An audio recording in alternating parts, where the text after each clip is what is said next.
I'll never forget the day that fifth cement truck shattered the main support beam on my great-grandfather's century-old bridge.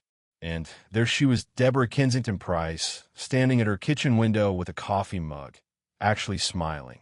She thought she had me beat. She'd sent truck after truck across my family's hand-built oak bridge until it collapsed, then swooped in with her emergency demolition order, forcing me to sell the creekfront land my family had protected for 4 generations.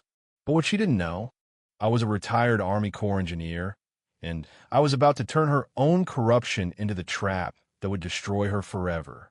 The diesel exhaust was choking the air. My grandmother's china was rattling in the cabinet like an earthquake. But watching those stress fractures spread through timber my great-grandfather had cut with his own hands, I wasn't shaking from rage anymore. I was calculating. What would you do if your HOA tried to steal your generational family land? Where are you watching from?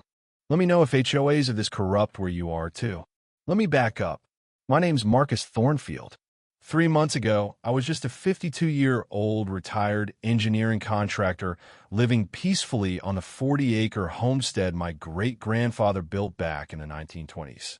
The property sat along Willow Creek in what used to be rural countryside until the Willowbrook subdivision sprouted up around us like weeds in a perfectly manicured lawn. The crown jewel of our land was the bridge, hand-hewn from local oak by my great-grandfather's own hands.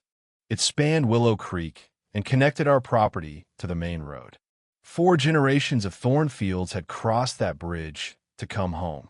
My grandfather proposed to my grandmother on that bridge. My father taught me to fish from its railings. I carried my wife across it on our wedding day, and later carried my newborn daughter the same way, though it still smelled like the linseed oil my great-grandfather used to preserve it. When you run your fingers along the handrail, you can feel every tool mark from his handplane. On quiet mornings before the invasion, you could hear the creek babbling underneath and catch the sweet scent of honeysuckle growing wild along the banks. Then Deborah Kensington Price slithered into the neighborhood. At 48, she was what happens when corporate law meets suburban dictatorship. Perfectly coiffed blonde hair that defied physics, designer suits for grocery runs, and that leather portfolio she carried like it contained the nuclear codes. She'd made her fortune helping developers bulldoze family farms for strip malls. And now, she set her sights on our quiet street. 6 months after moving in, she'd maneuvered herself into the HOA presidency. Her first decree? My century-old bridge was a substandard infrastructure hazard threatening property values. Apparently, authentic craftsmanship is bad for business when you're planning luxury developments. I'll never forget our first face-off. She appeared at my door in a crisp white blazer, legal papers in hand, wearing a smile that could freeze hellfire. "Mr. Thornfield, I'm here to help modernize your property." I shot back. My property was standing when this was still cow pasture. "Progress waits for no one, not even your precious antique," she said, her voice turning arctic. "Replace it with our approved concrete structure or face $500 in daily fines." See, here's what I didn't tell her. 20 years in the Army Corps of Engineers teaches you that every structure has weak points, every enemy has vulnerabilities, and every problem has a solution if you gather enough data. When I refused her ultimatum, the cement truck parade began. Suddenly, every construction project in the subdivision needed to route their massive trucks directly over my bridge. "Sorry, pal," drivers would shrug. HOA approved route. These weren't delivery trucks. They were monsters, 30-ton cement mixers that made my century-old oak beam scream in protest. Each passage left new stress fractures spreading like spiderwebs through the timber. The peaceful morning mist rising from Willow Creek was now contaminated with diesel exhaust that burned your throat and coated everything in concrete dust. 3 weeks into this assault, Deborah's brother-in-law, who just happened to be the city building inspector, arrived for an emergency safety evaluation. What are the odds he'd find the bridge critically unsafe right after his sister-in-law's demolition campaign. I wondered. "Sorry, Mr. Thornfield," he said, with all the sincerity of a used car salesman. "Immediate danger to public safety. 30 days to demolish. Or we'll do it and send you the bill." That night, I sat on my bridge listening to my grandfather's clock chime, midnight in the house behind me. The honeysuckle still smelled sweet, but diesel fumes lingered underneath like a threat. As I traced the weathered handrail my great-grandfather had shaped with his own hands, something crystallized in my mind. This wasn't about a bridge anymore. This was war, and Deborah had just made her first tactical mistake. She'd given me a timeline. In the Army, we had a saying, "Time is the ammunition of planning." Time to load up. 2 weeks into Deborah's cement truck campaign, my daughter Sarah announced her engagement. She wanted to hold the reception in our backyard, the same spot where her grandparents had celebrated their golden anniversary.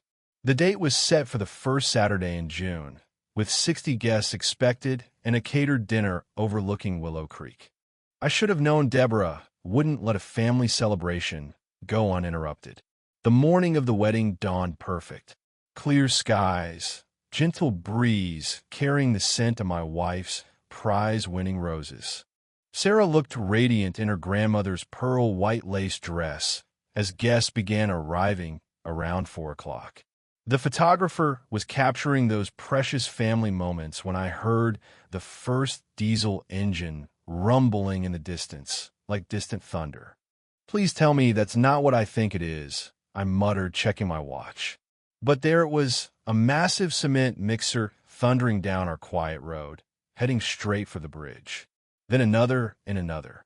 6 trucks in total, each one timing their arrival to maximize chaos during the ceremony. It was like watching a military convoy invade a church picnic. "Dad, what's happening?" Sarah grabbed my arm as the first truck's weight made the entire bridge shudder. The sound was like a freight train passing 6 feet away. Elderly Aunt Martha's champagne flute hit the ground in a shower of crystal. Uncle Robert's war medals rattled against his chest like wind chimes in a hurricane. The bridge swayed so violently that Great Aunt Helen, all 93 pounds of her, had to grab the railing to keep from tumbling into the creek. My mother, 86 years old, froze in terror halfway across, her knuckles white against the weathered oak. "Everyone back to the house," I shouted over the diesel roar. The photographer got it all on video. The fear in my mother's eyes. Wedding guests fleeing like the bridge might collapse. Sarah's perfect day dissolving into chaos and exhaust fumes. As the last truck rumbled away, I noticed Deborah's silhouette in her kitchen window. Coffee mug raised, in what looked suspiciously like a toast. That's when I made my first breakthrough. While helping shaken guests to their cars, I overheard 2 truck drivers talking by the road. "Man, 6 runs in one day. That's serious overtime pay." Hell yeah. Kensington Construction pays double for weekend emergency deliveries. Kensington Construction. The pieces clicked together like a well-oiled machine. Deborah owned 40% of the construction company supplying all that cement. Back in my Army days, we learned that following the money trail usually led straight to the enemy's weak spot. A quick online search that night revealed the truth. Deborah owned 40% of Kensington Construction. Her emergency bridge replacement quote arrived Monday morning via certified mail. $80,000 for a basic concrete span that would meet current safety standards and HOA architectural guidelines. Meanwhile, I'd contacted the State Historical Society for an insurance appraisal. Their assessment? $150,000 in historical value, with the structure rated in excellent condition considering its age and minimal maintenance requirements. So, she damages my bridge with her own trucks, then profits from the replacement contract. It was like watching someone slash your tires, then offer to sell you new ones at triple the price. But here's something I remembered from my engineering days. Documentation beats accusation every time. I started building my case like planning a bridge construction, methodically systematically, with backup calculations for every assumption. I filed an emergency restraining order against further truck traffic. My lawyer, Jim Patterson, presented timeline photos showing the bridge was perfectly stable before Deborah's truck parade began. The stress fractures followed a clear pattern that any structural engineer could read, like a blueprint of deliberate sabotage. The temporary restraining order was granted Wednesday. No more trucks allowed across my bridge, pending a full structural evaluation by an independent engineer. Thursday, I hired Dr. Amanda Rodriguez from State University's Civil Engineering Department. She arrived Friday with enough sensors and cameras to monitor a space launch, plus 40 years of bridge analysis experience. Her preliminary report was pure vindication. This structure shows classic signs of recent overload stress, but the original construction is remarkably sound. Someone built this bridge to last centuries, not decades. By Saturday, I was actually optimistic. The truck harassment had stopped. I had professional documentation. The legal system was working exactly as designed. Then Sunday evening, my neighbor Jake Morrison knocked on my door with a printout that made my blood pressure spike. "Marcus, you need to see what she's posting online." The Facebook post was Vintage Deborah, corporate speak hiding a character assassination. "Concerned neighbors, we must address the dangerous situation at 1847 Creek Road. Mr. Thornfield's antiquated bridge has been deemed structurally unsound by qualified inspectors.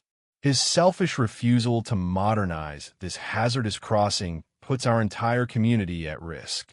How many children have to get hurt before he accepts responsibility?" 37 comments and 49 shares within 6 hours. Half the neighborhood now thought I was some kind of public menace. Round one to Deborah. But the fight was just getting started. Monday morning brought bad news wrapped in official letterhead.